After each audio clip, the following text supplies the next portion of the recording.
حضرت ابی بن کعب رضی اللہ تعالیٰ عنہ سے جب حضرت عمر فاروق رضی اللہ تعالیٰ عنہ جیسے شخص نے یہ پوچھا کہ ابی یہ تقویٰ کیا ہے، اس کی تعریف کیا ہے، حضرت ابی بن کعب نے کیا پیارا جواب دیا کہ امیر المومنین آپ کبھی کانٹوں بھرے راستے سے گزرے ہیں؟ فرمایا کئی بار، اس لیے کہ وہاں پر تو عام طور سے جو پیڑ پودے ہوتے ہیں ریگستانی علاقوں میں وہ کانٹے والے ہوتے ہیں، ببول اور اسی طرح کے پودے، کئی مرتبہ۔ لیکن امیر المومنین جب آپ کانٹوں کے درمیان سے گزرتے تو آپ کیا کرتے ہیں؟ فرمایا حضرت عمر فاروق رضی اللہ تعالیٰ ہم اپنے دامن کو سمیٹ لیتے ہیں تاکہ ہم کانٹوں سے بچ کے گزر سکیں۔ تو ابی بن کعب نے کہا بس یہی تو تقویٰ ہے۔ تمہارے بھائیوں میں جہاں کوئی خرابی دکھائی دیتی ہے، اگر وہ بے نمازی ہے تو ظاہر ہے بے نمازی ہونا اس کی آخرت کو برباد کر دے گا، تمہارے ذمے ہے کہ تم اس کو نماز کی طرف متوجہ۔ اگر وہ معاملات میں خراب ہے تو تمہارے ذمے ہے کہ تم اس کے معاملات کو درست کرو۔ اگر وہ کسی بھی معاملے میں دنیا اور آخرت کے، دنیا اور آخرت دونوں ملا کر دین بنتا ہے، ہم نے الگ الگ کر ڈالا، یہ ظلم ہے ہمارا۔ ساری کی ساری دنیا یہ دین بن جائے اگر حصول دنیا میں اللہ کے رسول صلی اللہ علیہ وسلم کے مقدس ارشادات کا آدمی لحاظ کرے، اس کے حلال، اس کا کمانا فرض قرار دیا ہے شریعت اسلامیہ نے، فرض ہے، اس لیے کہ رزق حلال کے اوپر ساری عبادات کی بنیاد ہے۔ اگر رزق حلال نہ ہوگا، اگر اس کا کپڑا حلال کا نہیں، اگر اس کی غذا حلال کی نہیں، اس کی کوئی عبادت قبول نہیں۔ فلسطین میں کچھ ہوتا ہے، لوگ بولتے ہیں یہاں کے مسلمان کیوں چیختے ہیں، اس غریب کو کیا معلوم کہ ایمان کا رشتہ کیا ہوتا ہے، ایمان کا رشتہ کیا ہوتا ہے، ایمان کا درد کیا ہوتا ہے، ایمان کی وجہ سے تعلقات کیا ہوتے ہیں، مومنوں کے لیے مومن کی سوچ کیا ہوتی ہے، وہ کیا جانے جس کو اللہ نے ایمان کی دولت سے نوازا ہی۔ فقہی مسائل میں تفرقہ نہیں بنتا، تفرقہ بنتا ہے ہماری اپنی تنظیموں کے نام پر۔ میرے بھائیوں، اپنی تنظیم میں رہتے ہوئے، اپنی جماعت میں رہتے ہوئے، اپنے فقہ کی پوری ایمانداری کے ساتھ پابندی کرتے ہوئے دوسرے لوگوں کے احترام کرنے کی عادت ہے۔ والا نے کہا واقعی ارے اگر اللہ کے کلام ہوتے ہوئے ہم نے کسی اور کلام کو لینے کی کوشش کی تو ہم گمراہ نہیں ہو جائیں گے، یہ کلام اللہ کی توہین نہیں ہوگی؟ معاذ اللہ ثم معاذ اللہ، اس ظالم نے قرآن کی ان سینکڑوں آیتوں کے اوپر پردہ ڈال دیا جس میں قرآن نے فرمایا من یطع الرسول فقد اطاع اللہ، جس نے رسول کا کہا مانا اس نے اللہ کا کہا ماننا۔ تم جس کو اللہ کا کہا ماننے کا شوق ہو اس کو رسول کا کہا ماننا۔ پوری امت مسلمہ اخوت کے رشتے میں بندھی ہوئی ہے، ایک دوسرے کے بھائی ہیں، ہمیں ایک دوسرے کا درد ایسا ہی محسوس ہونا چاہیے جیسا ہمارے سگے بھائی کے لیے ہمیں درد ہوتا ہے۔ اور اگر وہ درد ہم محسوس نہیں کرتے، ایسا تو ہوتا ہی رہتا ہے، تو اپنے ایمان کے اوپر نگاہ ڈالنی پڑے گی، ایمان کون سے درجے کا۔ ذکر حق کے نور سے روشن ہے اس کی صبح و شام، اس کے ہر گوشے میں گونجے حق تعالی کا کلام، یہ ادارہ مجلس تعلیم القرآن کا نام۔ الحمدللہ وکفا وسلام علی عبادہ الذین اصطفیٰ، اما بعد، اعوذ باللہ من الشیطان الرجیم، بسم اللہ الرحمن الرحیم، انما المؤمنون اخوة فاصلحوا بین اخویکم واتقوا اللہ لعلکم ترحمون، صدق اللہ العظیم۔ اللہم صل علی محمد وعلی آل محمد وبارک وسلم۔ قرآن پاک کے 26ویں پارے میں ایک سورۃ شریفہ ہے، اس کا نام سورۃ الحجرات ہے، اور اسی سورۃ شریفہ کی ایک آیت میں نے آپ کو پڑھ کر سنایا ہے جس میں رب نے ارشاد فرمایا کہ انما المؤمنون اخوہ، سارے ایمان والے یہ آپس میں بھائی بھائی ہیں۔ انما المؤمنون اخوہ فَأَصْلِحُوا بَيْنَ أَخَوَيْكُمْ، تم اپنے بھائیوں کے درمیان اصلاح کا کام کرتے رہو، سدھار کا کام کرتے رہو، درستگی کا کام کرتے رہو۔ وَاتَّقُوا اللَّهَ لَعَلَّكُمْ تُرْحَمُونَ، اور تم اللہ کا لحاظ کرو، اللہ کا تقوی اختیار کرو تاکہ تم پر رحم کیا جائے۔ کتنے مضامین ایک آیت شریفہ میں رب تعالیٰ نے بیان فرمائے۔ سب سے پہلی بات جو ہے وہ یہ ہے کہ ایمان کا رشتہ سارے انسانوں کو، اس سے قطع نظر وہ کس ملک کا رہنے والا ہے، کون سی تہذیب کا ہے، کون سی زبان بولتا ہے، کیسا رنگ ہے، کچھ نہیں. ایک بنیاد قرآن نے بیان فرمائی، انما المؤمنون، جو ایمان لایا. گویا ایمان اللہ کی وہ نعمت ہے کہ ساری انسانیت کو ایک برادری کے بندھن میں باندھ دینے والی چیز کا نام ایمان ہے. انما المؤمنون اخوہ. اور اس کے بعد پھر ہر ایمان والے کی ذمہ داری قرآن نے بیان فرمائی کہ فَأَصْلِحُوا بَيْنَ أَخَوَيْكُمْ. اخویکم، یہ کم جو ہے نا، پھر تم اصلاح کرتے رہو اپنے بھائیوں میں. جب تم کو اللہ نے ایمان کی دولت سے نوازا اور یہ پوری انسانیت ایک کنبہ اور ایک برادری بن گئی، تو تمہارے ذمے یہ ہے کہ جو سوچ تمہاری اپنے سگے بھائی کے لیے ہوتی ہے، تمہاری وہی سوچ ہر مسلمان کے لیے ہونا چاہیے. اخویکم کا لفظ ہے. تم اصلاح کرو، تم سدھار کرو، تم درستگی کرو اپنے بھائیوں کے درمیان. اس لیے کہ ایمان کی برکت سے اللہ نے تمہاری ساری انسانی برادری کو ایک رشتے میں باندھ دیا ہے. ایمان کا رشتہ اتنا مضبوط رشتہ ہے. اور اس کے بعد فرمایا اتقوا اللہ، اللہ کا لحاظ کرو، لعلکم ترحمون، تاکہ تم پر. اس کا مطلب یہ ہے کہ تقویٰ اور پرہیزگاری جو ہے، ہمارے یہاں تقوی کی کوئی خاص شکل اگر کوئی بیان کرنا چاہے تو ممکن نہیں ہوگا. تقویٰ اصل میں کہتے ہیں بچ کے رہنے کو. تقوی کا اصل معنی ہوتا ہے بچ کے رہنا. حضرت ابی بن کعب رضی اللہ تعالیٰ عنہ سے جب حضرت عمر فاروق رضی اللہ تعالیٰ عنہ جیسے شخص نے یہ پوچھا، حضرت ابی بن کعب رضی اللہ تعالیٰ عنہ وہ شخص ہیں کہ جب قرآن شریف کو جمع کرنے کا فیصلہ کیا گیا کہ یہ الگ الگ جو لکھا ہوا ہے، سیدنا ابوبکر صدیق رضی اللہ تعالیٰ عنہ کے دور میں یہ کام شروع ہو کر حضرت عثمان غنی رضی اللہ تعالیٰ عنہ کے دور میں تکمیل کو پہنچا. یہ حضرت ابی بن کعب رضی اللہ تعالیٰ عنہ وہ صحابی ہے جن کو ماہر قرآن کہا جاتا تھا، بہترین قرآن پڑھتے تھے. یہی وہ صحابی ہیں جن سے ایک مرتبہ اللہ کے رسول صلی اللہ علیہ وسلم نے فرمایا تم مجھے قرآن سناؤ. ان کا عرض کیا کہ اللہ کے رسول صلی اللہ علیہ وسلم قرآن آپ پر نازل ہوا ہے، میں آپ کو قرآن سناؤں؟ آپ نے فرمایا ہاں مجھے یہی حکم فرمایا گیا ہے. ان کا آپ کو حکم فرمایا گیا ہے؟ کیا آپ کو اللہ نے حکم فرمایا؟ آپ نے فرمایا ہاں. انہوں نے کہا کیا اللہ نے میرا نام لے کے فرمایا تھا مجھ سے قرآن سے؟ فرمایا ہاں. یہ حضرت ابی بن کعب رضی اللہ تعالیٰ عنہ نے سے جب حضرت عمر فاروق رضی اللہ تعالیٰ عنہ نے پوچھا کہ ابی یہ تقویٰ کیا ہے، اس کی تعریف کیا ہے، حضرت ابی بن کعب نے کیا پیارا جواب دیا کہ امیر المومنین آپ کبھی کانٹوں بھرے راستے سے گزرے ہیں؟ فرمایا کئی بار. اس لیے کہ وہاں پر تو عام طور سے جو پیڑ پودے ہوتے ہیں ریگستانی علاقوں میں وہ کانٹے والے ہوتے ہیں، ببول اور اسی طرح کے پودے. کئی مرتبہ کہ امیر المومنین جب آپ کانٹوں کے درمیان سے گزرتے تو آپ کیا کرتے ہیں؟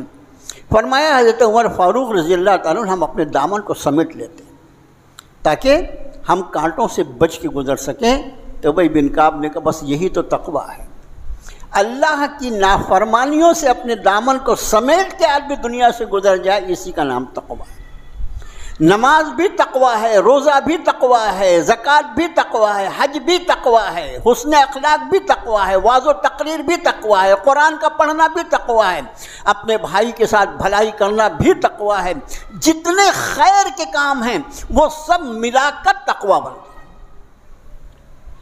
ہماری سوچ اللہ کی توفیق سے نماز پڑھ لی، تھوڑا داڑھی واڑی رکھ لیا، اللہ کا شکر ہے، کرتا پاجامہ پہن لیا تو سارا تقویٰ ہمارے اوپر ہے، متقی پرہیزگار ہو گئے. اور معاملات میں کوئی دیکھو تو ٹوپی پہنانے والا ہم سے بڑا کوئی دکھے گا نہیں.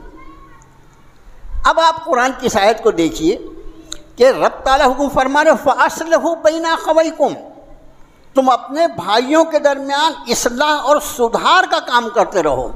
جہاں کہیں کوئی نقص دکھائی دیتا ہے وہ دنیاوی یا دینوی اعتبار سے اس میں جہاں کوئی کمزوری دکھائی دیتی ہے، ایک مسلمان ہونے کے ناطے تمہاری ذمہ داری کہ تم اس کو درست کرنے کی کوشش کرو۔ فَأَصْلِحُوا، یہ فَأَصْلِحُوا کا لفظ اردو میں بھی استعمال کرتے ہیں، اصلاح کرنا، اصلاح جو ہے، اور یہ خیال رکھو کہ لفظ اصلاح جو ہے اس کا اپوزٹ لفظ عربی زبان میں جو وہ فساد ہے۔ فساد کہتے ہیں برائی کو، خرابی کو، اور اس فساد کے مقابلے میں اصلاح کا لفظ استعمال ہوتا ہے۔ تو رب نے فرمایا فَأَصْلِحُوا بَيْنَ أَخَوَيْكُمْ، تمہارے بھائیوں میں جہاں کوئی خرابی دکھائی دیتی ہے، اگر وہ بے نمازی ہے تو ظاہر ہے بے نمازی ہونا اس کی آخرت کو برباد کر دے گا، تمہارے ذمے ہے کہ تم اس کو نماز کی طرف متوجہ کرو۔ اگر وہ معاملات میں خراب ہے تو تمہارے ذمے ہے کہ تم اس کے معاملات کو درست کرو۔ اگر وہ کسی بھی معاملے میں دنیا اور آخرت کے، دنیا اور آخرت دونوں ملا کر دین بنتا ہے، ہم نے الگ الگ کر ڈالا، یہ ظلم ہے ہمارا۔ ساری کی ساری دنیا یہ دین بن جائے اگر حصول دنیا میں اللہ کے رسول صلی اللہ علیہ وسلم کے مقدس ارشادات کا آدمی لحاظ کرتے، جیسے رزق حلال، اس کا کمانا فرض قرار دیا ہے شریعت اسلامیہ نے، فرض ہے، اس لیے کہ رزق حلال کے اوپر ساری عبادات کی بنیاد ہے۔ اگر رزق حلال نہ ہوگا، اگر اس کا کپڑا حلال کا نہیں، اگر اس کی غذا حلال کی نہیں، اس کی کوئی عبادت قبول نہیں، نہ اس کی نماز قبول ہوگی، نہ روزہ قبول ہوگا، نہ حج قبول ہوگا، نہ زکوٰۃ قبول ہوگی۔ ساری عبادات کی بنیاد قبولیت کی جو ہے وہ رزق حلال ہے، اس لیے رزق حلال کا کمانا یہ فرض قرار دیا فرائض اسلام کے بعد۔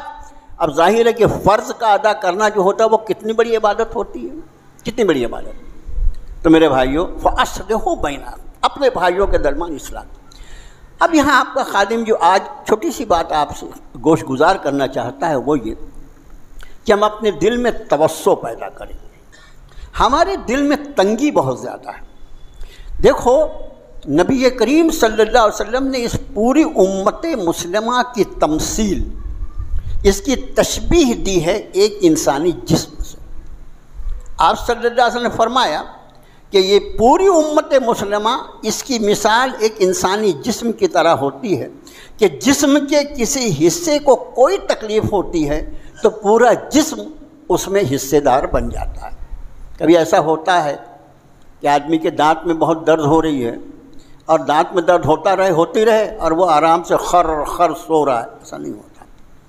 دانت میں درد ہے، آنکھیں بے خواب ہو جاتی ہیں، پورا جسم اس کو محسوس کرتا ہے، پورا جسم بے چین ہوتا ہے۔ کہیں کوئی تکلیف ہو جسم میں، پورا جسم اس کا حصے دار بن جاتا ہے، اس کا ساتھ دیتا ہے۔ اسی طرح نبی کریم صلی اللہ علیہ وسلم نے فرمایا کہ امت مسلمہ کی مثال جو ہے وہ ایک جسم انسانی کی طرح ہے کہ جس طرح جسم کا کوئی ایک حصہ اگر متاثر ہوتا ہے تو اس کا پورا جسم اس کی تکلیف میں شریک ہو جاتا ہے۔ فلسطین میں کچھ ہوتا ہے، لوگ بولتے ہیں یہاں کے مسلمان کیوں چیختے ہیں؟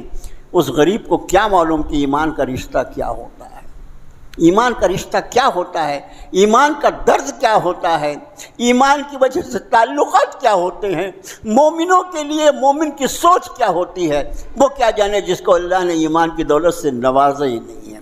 یہ تو صرف وہ مومن سمجھ سکتا ہے جس کو اللہ نے ایمان کی دولت سے نوازا ہے۔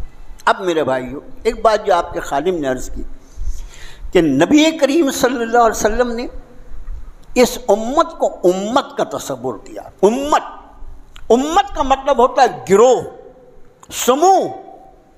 اب اس امت میں فقہی مسائل کے اعتبار سے اگر فرق ہو، فقہی مسائل، امام صاحب نے سورہ فاتحہ پڑھی جہری نماز میں، کچھ لوگوں نے زور سے کہا آمین، کچھ لوگ خاموش رہے، یہ کوئی اختلاف کی بات نہیں ہے۔ جنہوں نے زور سے آمین کہا ان کو زور سے کہنا مبارک، جو خاموش رہے ان کو خاموش رہنا مبارک، اس سے وہ امت میں ٹکڑے ہو جائیں گے۔ ہم نے جماعتوں کے نام پر اور تنظیموں کے نام پر جو امت کے ہم نے ٹکڑے کیے ہیں، ان ٹکڑا کرنے والوں کو یاد رکھنا چاہیے رب کائنات نے اپنے کلام میں فرمایا الذین فرقوا دینہم وکانوا شیعا لست منہم فی شیء، اے نبی صلی اللہ علیہ وسلم جن لوگوں نے اپنے دین میں تفرقہ کیا اور ٹکڑے ٹکڑے ہو گئے، ان کا آپ سے کوئی تعلق باقی نہیں رہا۔ تم اپنے آپ کو کہتے رہو کہ میں اللہ کے رسول کا ماننے والا ہوں، رب نے فیصلہ سنا دیا، اگر تیرا تعلق اپنے نبی سے باقی رکھنا ہے تو تجھ کو اس دین کو تفرقے بازی سے بچا کے رکھنا پڑے گا۔ دین میں کوئی تفرقہ بازی نہیں کی جا سکتی، فقہی مسائل میں تفرقہ نہیں بنتا، تفرقہ بنتا ہے ہماری اپنی تنظیموں کے نام پر۔ میرے بھائیوں، اپنی تنظیم میں رہتے ہوئے، اپنی جماعت میں رہتے ہوئے، اپنے فقہ کی پوری ایمانداری کے ساتھ پابندی کرتے ہوئے دوسرے لوگوں کے احترام کرنے کی عادت ڈالو، دوسروں کا احترام اپنے دل میں ڈالو، اور حساب یہ اللہ کے ذمے کر دو۔ یہی بنیاد بیان کی ہے قرآن نے۔ آپ دیکھو سورہ آل عمران کی آیت شریفہ ہے، فرمایا وَاعْتَصِمُوا بِحَبْلِ اللَّهِ جَمِيعًا وَلَا تَفَرَّقُوا، وَاعْتَصِمُوا بِحَبْلِ اللَّهِ جَمِيعًا وَلَا تَفَرَّقُوا، تم سب مل کر جمیعا، جمی کس کو بولتے ہیں؟ سب کے سب، سب کے سب مل کر اللہ کی رسی کو مضبوطی سے تھام۔ اب ایک پوچھے اللہ کی رسی کیا ہے؟ اللہ کی رسی کیا ہے؟ کس چیز کو کہا قرآن نے؟ تو جناب رسول اللہ صلی اللہ علیہ وسلم، قرآن کے معلم، قرآن کے سکھلانے والے، وہ حضرت محمد الرسول اللہ صلی اللہ علیہ وسلم کی ذات عالی ہے۔ اس ذات کو چھوڑ کر اگر کوئی قرآن کو سمجھنے کی کوشش کرے گا تو اس کے ہاتھ میں گمراہی کے سوا کچھ نہیں آئے۔ سمجھ لو، ایک طبقہ ایسا پیدا ہوا، معلوم نہیں کب سے اور کیا کہاں سے، کیڑے کی طرح طبقے ہیں ہمارے، ایک طبقہ ایسا کھڑا ہوا، اپنا نام اس نے اہل قرآن رکھ لیا۔ نام کتنا اچھا، اہل قرآن۔ اب اپنا نام اہل قرآن رکھنے کے بعد انہوں نے جو دلیل دی، قرآن کیا ہے؟ اللہ کا کلام ہے نا؟ ہاں صاحب، اللہ کا کلام آ جانے کے بعد کیا ہمیں کسی اور کلام کی ضرورت باقی رہتی ہے؟ یعنی دلیل دیکھو۔ سامنے والا نے کہا واقعی، ارے اگر اللہ کے کلام ہوتے ہوئے ہم نے کسی اور کلام کو لینے کی کوشش کی تو ہم گمراہ نہیں ہو جائیں گے؟ یہ کلام اللہ کی توہین نہیں ہوگی؟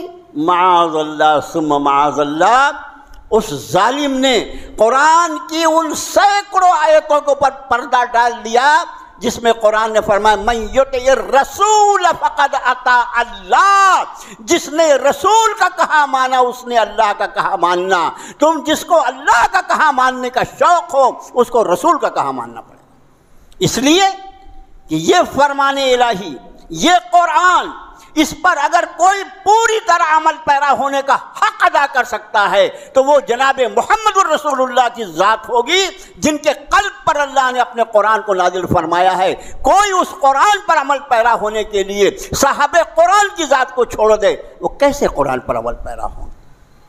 اور یہی وجہ ہے کہ قرآن نے عبادات کی بنیادوں کو بیان کیا ہے، اور اس عبادات کی ساری شکل اور صورت جو ہے اپنے نبی محترم صلی اللہ علیہ وسلم کے حوالے کر دی ہے۔ نماز، صلاۃ کا لفظ قرآن شریف میں کتنی مرتبہ آیا ہے، لیکن اس صلاۃ کا لغت کا معنی دیکھو تو صلاۃ کا مطلب دعا بھی ہوتا ہے، صلاۃ کا مطلب دعا بھی ہوتا ہے، اور صلاۃ کا مطلب نماز بھی ہوتا ہے۔ صلاۃ کا ایک اور مطلب، کئی مطلب ہوتے ہیں لغت کے اعتبار سے، لیکن وہ صلاۃ جس کو قرآن نے صلاۃ کہا، اس کو اگر کوئی جاننا چاہے تو اسے جناب رسول اللہ صلی اللہ علیہ وسلم کی نمازوں کو دیکھنا پڑے گا۔ وہ نمازیں جو آپ پڑھتے ہیں وہی صلاۃ کہلائے گی، اور اس سے ہٹ کر اگر کوئی صلاۃ کا تصور ہوگا تو وہ ناقابل قبول ہوگا امت کے لیے۔ میرے بھائیو، زکوٰۃ جیسی فریضہ، زکوٰۃ جیسا فریضہ، لیکن زکوٰۃ کا نصاب جو ہے قرآن نے بیان نہیں کیا۔ زکوٰۃ کا نصاب قرآن نے مدیں بیان کی، کس کو زکوٰۃ، بس کیسے زکوٰۃ دی جائے گی، اس کا نصاب کیا ہوگا۔ حج جیسا فریضہ، اس کی تاریخ نہیں بیان کی۔ الحج اشہر معلومات، حج کے مہینے سب کو معلوم ہیں، پوچھو میرے نبی سے حج کا مہینہ کون سا ہوگا اور اس میں کون سی تاریخ ہوگی جس میں حج کیا جائے گا؟ تو نہیں مقرر کرے گا، قرآن بھی اس کو بیان نہیں کرے گا۔ اس کو تو اگر سمجھنا چاہے تو صاحب قرآن سے پوچھنا پڑے گا کہ حج کون سی تاریخ میں کیا جائے۔ 9 ذی الحجہ کو چھوڑ کر کوئی شخص سال کے 360 دن میں سے 359 دن عرفات میں پڑا رہے، خدا کی قسم اس کا حج نہیں ہوگا۔ اس کو حج کرنے کے لیے 9 ذی الحجہ کو ہی عرفات میں جانا پڑے گا۔ یہ ہے نبی کریم۔ تو وہ اہل قرآن کی بات بیچ میں آ گئی۔ ایسے طبقوں کا تذکرہ آتا ہے تو خون کھول جاتا ہے کہ ان مردودوں نے امت مسلمہ کا کتنا بڑا نقصان کیا ہے، دین میں کتنا تفرقہ ڈالا ہے۔ وہ جو آیت شریفہ میں نے آپ کو پڑھ کر سنائی، الذین فرقوا دینہم وکانوا شیعا، وہ جنہوں نے دین میں تفرقہ ڈال دیا، امت کو حضرت نبی کریم صلی اللہ علیہ وسلم کی ذات عالی سے ہٹانے کی کوشش کی، یہ تفرقہ بازی ہے۔ اب جو سورہ آل عمران کی آیت آپ کا خادم پڑھ رہا تھا اس کو پورا کریں، وہی اصل مضمون ہے۔ وَاعْتَصِمُوا بِحَبْلِ اللَّهِ جَمِيعًا وَلَا تَفَرَّقُوا، تم سب کے سب مل کر اللہ کی رسی کو تھام لو اور تفرقہ بازی نہ کرو۔ یہ اللہ کی رسی کیا ہے؟ نبی کریم صلی اللہ علیہ وسلم نے فرمایا کہ یہ اللہ کی رسی قرآن ہے، یہ اللہ کی رسی قرآن ہے۔ آپ نے فرمایا قرآن کی مثال اس رسی کی طرح ہے، حدیث شریف کے الفاظ۔ آپ نے فرمایا قرآن کی مثال اس رسی کی طرح ہے جس کا ایک سرا خالق کے دست مبارک میں ہے اور دوسرا سرا مخلوق کے ہاتھ میں ہے۔ کوئی اپنے خالق تک پہنچنا چاہے اس کو اللہ کی اس رسی کو تھامنا پڑے گا جو اللہ نے اپنی مخلوق کے لیے بھیجی ہے، اور یہ قرآن ہے۔ اور پھر نبی کریم صلی اللہ علیہ وسلم کے یہ جو ارشادات ہوتے ہیں، قرآن کیا فرماتا ہے؟ ان ھذہ تذکرہ، ان ھذہ تذکرہ، بے شک یہی وہ نصیحت نامہ ہے۔ فمن شاء اتخذ الی ربہ سبیلا، تم میں جو کوئی اپنے رب تک پہنچنے کا ارادہ رکھتا ہے اس کو چاہیے کہ اس کو تھام لے۔ یہ قرآن کہتا ہے۔ اللہ کے رسول فرماتے ہیں وہ رسی جو اللہ نے جس کا دوسرا سرا مخلوق کے لیے وہ قرآن ہے، اور قرآن خود اپنے بارے میں فرماتا ہے ان ھذہ تذکرہ، یہی وہ نصیحت نامہ ہے کہ فمن شاء اتخذ الی ربہ سبیلا، جو اپنے رب تک پہنچنا چاہتا ہے وہ اس راستے کو اختیار کرے۔ اب آگے فرمایا واعتصموا بحبل اللہ جمیعا ولا تفرقوا، اور اس کے بعد اللہ نے اپنی نعمت کا، اپنے احسان کا تذکرہ فرمایا۔ وَاعْتَصِمُوا بِحَبْلِ اللَّهِ جَمِيعًا وَلَا تَفَرَّقُوا وَكُنْتُمْ أَعْدَاءً فَأَلَّفَ بَيْنَ قُلُوبِكُمْ فَأَصْبَحْتُمْ بِنِعْمَتِهِ إِخْوَانًا، کہ تم تو ایک دوسرے کے دشمن تھے۔ کنتم اعداء، یہ اعداء جو ہے عدو کی جمع ہے، تم تو ایک دوسرے کے دشمن تھے۔ وہ دور جس میں قرآن نازل ہوا، اس دور کو بیان کیا جائے کہ ان کی اخلاقی حالت قبائلی زندگی تھی، اور قبائلی زندگی میں ان کی اخلاقی حالت ایسی ہے کہ اس کو بیان کیا جائے تو آج کی نسل جو سوچی ہے اتنا بھی ایسا بھی آدمی ہو سکتا ہے، اتنے زبردست۔ اس لیے فرمایا ایک لفظ میں کنتم اعداء فألف بین قلوبکم فاصبحتم بنعمتہ اخوانا، تم تو ایک دوسرے کے دشمن تھے اور پھر اللہ نے تمہارے دلوں میں الفت پیدا کر دی اور تم اللہ کے کرم سے بھائی بھائی ہو۔ یہ پوری آیت کا ترجمہ ہے۔ کنتم اعداء فألف بین قلوبکم، تم تو ایک دوسرے کے دشمن تھے، اللہ نے تمہارے دلوں میں فألف بین قلوبکم، اللہ نے تمہارے دلوں میں الفت پیدا کر دی، اور پھر اس الفت پیدا کرنے کی وجہ سے تم ایک دوسرے کے اللہ کے فضل و کرم سے بھائی بھائی ہو گئے۔ اس کا معنی کہ ایمان والوں کے دلوں میں الفت کا پیدا کرنا، ایک دوسرے کے لیے جگہ بنا دینا، یہ بھی اللہ کا کام ہے۔ بازار میں ملنے والی چیزیں نہیں میرے بھائیو، یہ بازار میں نہیں ملتی، یہ اللہ کا کرم ہے۔ فَأَلَّفَ بَيْنَ قُلُوبِكُمْ فَأَصْبَحْتُمْ بِنِعْمَتِهِ إِخْوَانًا، اور پھر تم اس کی نعمت اور اس کے کرم سے ایک دوسرے کے بھائی بھائی ہو گئے۔ اور اس کے بعد کنتم علی شفا حفرۃ من النار فانقذکم منہا، ارے تم تو جہنم کے گڑھے کے کنارے پر کھڑے تھے، فانقذکم منہا، اور پھر اس اللہ نے تمہیں اس گڑھے سے بچا لیا۔ یہ ہے اس امت مسلمہ پر اللہ کے وہ احسانات قرآن شریف نے جن کا تذکرہ فرمایا۔ میرے بھائیوں، پوری امت مسلمہ اخوت کے رشتے میں بندھی ہوئی ہے، ایک دوسرے کے بھائی ہیں۔ ہمیں ایک دوسرے کا درد ایسا ہی محسوس ہونا چاہیے جیسا ہمارے سگے بھائی کے لیے ہمیں درد ہوتا ہے، اور اگر وہ درد ہم محسوس نہیں کرتے، ایسا تو ہوتا ہی رہتا ہے، تو اپنے ایمان کے اوپر نگاہ ڈالنی پڑے گی، ایمان کون سے درجے کا ہے، ایمان کون سے درجے کا ہے۔ رب تعالیٰ فرما رہے ہیں کہ اللہ نے تمہارے دلوں کو جوڑا ہے، وَأَلَّفَ بَيْنَ قُلُوبِكُمْ، اس نے تمہارے دلوں میں الفت پیدا کی ہے۔ اگر وہ الفت سے میرا دل خالی ہے تو مجھے غور نہیں کرنا پڑے گا کہ میرے مولا، کیا میرا ایمان اس لائق نہیں ہے تیرے نزدیک کہ تو میرے سینے میں اپنے بندوں کے لیے الفت پیدا کرا؟ اگر میرے دل میں اپنے بھائیوں کے لیے الفت نہیں ہے، اور ان کے لیے تعلق نہیں ہے، ان کے لیے ہمدردی نہیں ہے، ان کے لیے خیر کا جذبہ نہیں ہے، ان کے لیے خیر خواہی نہیں ہے، تو میری شکل و صورت اور میری تقریر تحریر اپنی جگہ، مجھے میرے ایمان پر نگاہ ڈالنی پڑے گی کہ ابھی میرا ایمان اس درجے کو کیوں نہیں پہنچا، میرے دل میں اللہ کے ایمان والے بندوں کے لیے محبت کیوں نہیں پائی جاتی۔ میرے بھائیوں، اب اس سورہ آل عمران کی اس آیت شریفہ کی روشنی میں آپ دیکھیں کہ یہ امت مسلمہ جس کے پاس اللہ کی رسی ہے، جس کے پاس اتنے نقطے اتحاد ہیں، اس کا اللہ ایک ہے، اس کے نبی ایک ہیں، اس کا قرآن ایک ہے، اور اس کا کعبہ ایک ہے۔ یہ جب ہم سب کے سب جب اللہ کی فضل و کرم سے اس کی بارگاہ میں سجدہ ریز ہوتے ہیں، اگر کوئی سیٹلائٹ اوپر سے دیکھے اور مسجدوں کے اندر کی اگر کیفیت دیکھی جا سکتی ہے، ان کے پاس تو سارے طریقے ہیں، اور تو ہمارے گھر میں ہماری ہانڈیوں میں کیا پک رہا ہے وہ بھی دیکھنے لگے، سب دیکھا جا سکتا ہے۔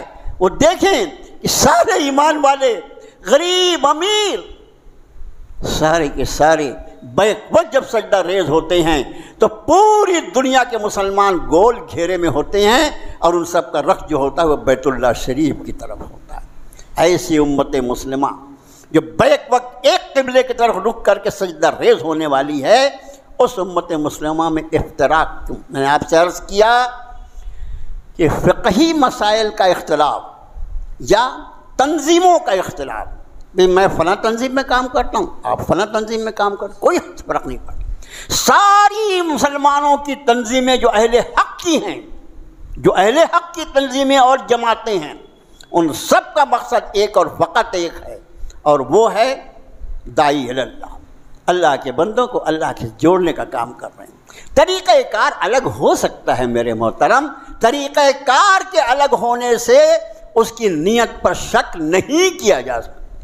میرے استاد محترم حضرت مولانا عبدالکریم بارک رحمۃ اللہ علیہ بڑی پیاری مثال بیان فرماتے، کہتے تھے کہیں پر خدا نخواستہ آگ لگ جائے، اب آگ لگ گئی تو ہر آدمی اپنے طور سے اس کو بجھانے کی کوشش کرتا ہے۔ کوئی آدمی جو ہوگا وہ فوراً جو اس کا نمبر ہے فائر بریگیڈ کا، اس کو فون کرے گا، بڑا کام ہے، فائر بریگیڈ نمبر جلدی سے فون کیا، ارے بھائی فلاں جگہ آگ لگ گئی۔ کوئی شخص جو ہے وہ چیخنا شروع کرے گا، دیکھو دیکھو یہاں آگ لگ گئی، آگ لگ گئی، دوڑو دوڑو۔ اپنے گھر کے کچھ لوگ گنج میں، گنڈی میں، گھڑے میں جو پانی ہے وہ لا کے پھینک رہے۔ کسی شخص نے دیکھا قریب میں ریت کا ڈھیر پڑا ہوا، ارے ریت سے آگ بجھتی ہے، یہاں سے ریت اٹھاؤ، اس نے اٹھا کے ریت ڈالنا شروع کیا۔ یہ سارے لوگ، وہ جو فائر بریگیڈ کو فون کرنے والا، وہ جو چیخنے والا، وہ جو ریت ڈالنے والا، وہ جو گھر سے پانی اڈیلنے والا، یہ سب کی نیتوں میں فرق کر سکتے ہو؟ سب کی نیتیں ایک تھی کہ آگ بجھ جائے۔ ٹھیک اسی طرح میرے محترم امت مسلمہ کی جتنی تنظیمیں اور جماعتیں کام کر رہی ہیں، ان سب کا مقصد امت مسلمہ کا بگاڑ، اللہ سے بے تعلقی، منمانی زندگی گزارنے کا مزاج جو بنا ہوا ہے، اس مزاج کے اندر اس کے دل میں اللہ کی محبت، اللہ اور اس کے رسول صلی اللہ علیہ وسلم کے احکام کی پابندی آ جائے۔ اس کے لیے اگر طریقہ کار الگ ہو، تو اس کی وجہ سے کوئی فرق نہیں پڑتا، ان کی نیتوں پہ شک نہیں کیا جا سکتا۔ اب جو الگ الگ طریقہ کار پہ کام کرنے والے ہیں، ان میں اگر کوئی شخص اس بات کا داعی ہے اور دعویٰ کرتا ہے کہ صرف میں دین کا کام کر رہا ہوں، اس سے بڑا کذاب اور جھوٹا اور دجال کوئی نہیں ہو سکتا۔ باقی جو ہیں وہ بھی دین کا کام کر رہے ہیں۔ جس چیز نے بگاڑ پیدا کیا وہ یہ کہ میں جس تنظیم میں کام کرتا ہوں، میں اس بات کا دعوے دار ہوں کہ صرف میں حق پر ہوں، باقی سب باطل پر۔ اس نے تفرقہ پیدا کیا۔ اپنی سوچ کو درست کرو، اللہ کا واسطہ دے کے کہتا ہوں، ورنہ تمہاری ساری ظاہری دینداری یہی رہ جائے گی۔ جس دن کفن پہنایا جائے گا، ساری یہ نام نہاد دینداری اتر جائے گی اور اللہ کے بارگاہ میں تم جواب دینے کی پوزیشن میں نہیں ہوگے۔ جتنے لوگ دین کی خدمت الگ الگ زاویے نگاہ سے کر رہے ہیں، کوئی مدارس قائم کر کے کر رہا ہے، کوئی خانقاہیں قائم کر کے کر رہا ہے، کوئی تنظیمیں قائم کر کے کر رہا ہے، کوئی جماعتیں نکال کے کر رہا ہے، سارے کام کرنے والے اپنا صحیح کام سمجھتے ہوئے دوسرے کے کام کا احترام کریں اور اس کی بہترامی نہ کریں۔ اس طرح اس امت میں اتفاق اور اتحاد پیدا ہو۔ اور اگر میرے دل میں یہ ہے کہ میں تو بس میں ہی ٹھیک ہوں اور باقی سب بے ٹھیک ہیں، اگر میں اس کا اظہار کر دوں تو یہ بھی منافقت ہے، اور اگر میں اپنے دل میں رکھوں تو یہ بھی منافقت ہے۔ اب آخری منٹ جو بچے ہیں، وَاعْتَصِمُوا بِحَبْلِ اللَّهِ جَمِيعًا وَلَا تَفَرَّقُوا، تم سب کے سب مل کر اللہ کی رسی کو مضبوطی سے تھام لو، تفرقہ بازی مت کرو۔ فقہی مسائل سے تفرقہ نہیں ہوتا۔ ہر فقہ کا جو مسئلہ ہوتا ہے، آدمی آزاد ہوتا ہے، وہ جس فقہ کو چاہے مانے، اس پہ کبھی تفرقہ ہو ہی نہیں سکتا۔ دوسری، جماعتوں کے نام پر کوئی تفرقہ نہیں کیا جا سکتا۔ اگر کوئی اس میں تفرقہ بازی کرتا تو ایک نمبر کا ظالم ہے وہ، اور اللہ کی بارگاہ میں پکڑا جائے۔ اپنے دل میں اتنی توسع پیدا کرو کہ اپنے کام کے ساتھ دوسرے کے کام کے احترام کی عادت ڈالو۔ ہم دوسرے کی بے احترامی کریں، یہ ہمارے لیے بہت زیادہ خطرناک ثابت ہو سکتا ہے۔ اب آخری منٹ جو بچے ہیں وہ یہ کہ الیکشن ڈکلیئر ہو چکا ہے، 20 تاریخ کو انشاءاللہ 20 نومبر کو الیکشن ہے، لیکن الیکشن کے تعلق سے جو دستاویزات ہیں اس کی بنانے کی ابھی آخری تاریخ کل تک ہے، 19 تک۔ وہ اصل میں ٹھیک 1 مہینہ پہلے انہوں نے رکھا، 20 کو الیکشن ہے، 19 تک رکھا۔ کل رات کے 12 بجے تک جو اپنا الیکشن کارڈ ہے اور اس میں کوئی درستگی ہے، اپنے جو ووٹر لسٹ ہے اس میں کوئی درستگی، یہ سارے کام جو چل رہے تھے، اور جگہ جگہ اللہ کے فضل سے ہمارے نوجوانوں کو اللہ تعالیٰ ان کی عمروں میں برکت عطا فرمائے، نوجوان لگے ہوئے ہیں جگہ جگہ الحمدللہ۔ اس کے میں کیا بتاؤں، 1-2 جگہ بتاؤ تو باقی کے وہ ہو کے بھی عنوان کا نہیں بتائیں۔ تو اپنا ابھی بھی وقت ہے کہ اگر ہمارے ووٹنگ کے تعلق سے کوئی ہمارے پاس پرابلم ہے تو کل رات کے 12 بجے تک وہ ویب سائٹ کھلا ہوا ہے، ہمارے ساتھی یہاں وہاں بیٹھے ہوئے ہیں، وہاں پر جا کر اپنی ریکارڈ کو درست کریں۔ ووٹ کا دینا گواہی کا دینا ہے، اور گواہی کو چھپانا حرام ہے۔ ووٹ کا دینا گواہی ہے اور گواہی کا چھپانا حرام ہے، اس لیے کہ گواہی کو اگر چھپاؤ گے تو معاملہ الٹ جائے گا پورا۔ یہ ایک آدمی مجرم ہے، تم نے بتایا نہیں کہ وہ مجرم ہے۔ اور اس کے بعد اس بات کی پوری کوشش کی جائے کہ پچھلے الیکشن کی طرح امت مسلمہ کے ووٹ تقسیم نہ ہونے پائیں۔ جو نتائج پچھلے پارلیمنٹ کے الیکشن میں آئے، وہ مسلمانوں کا وہ تھوڑا سا اتحاد جو ہمارے علماء اور ہمارے اماموں کے باہر نکلنے کی وجہ سے ہوا، اسی اتحاد کو یہاں بھی قائم رکھنا ہے۔ اگر ہمارا کبھی وارڈ کا الیکشن ہوتا ہے وہاں بھی قائم رکھنا ہے۔ بتا دو تم، ان ھذہ امتکم امۃ واحدہ، یہ امت ایک امت ہے، اس کا زیاں، اس کا فائدہ، اس کا نقصان ہمیشہ ایک جیسا ہوتا ہے۔ امت ایک مرتبہ متحد ہو جائے، باطل کی ہمت نہیں کہ سامنے وہ آنکھ میں آنکھ ڈال کے بات کر سکے۔ جس چیز نے باطل کی طاقت بڑھائی ہے اور اس میں ہمت اور جسارت پیدا کی ہے، وہ ہمارا متفرق ہونا ہے۔ واعتصموا بحبل اللہ جمیعا، تم سب کے سب اللہ کی رسی کو مضبوطی سے تھام لو۔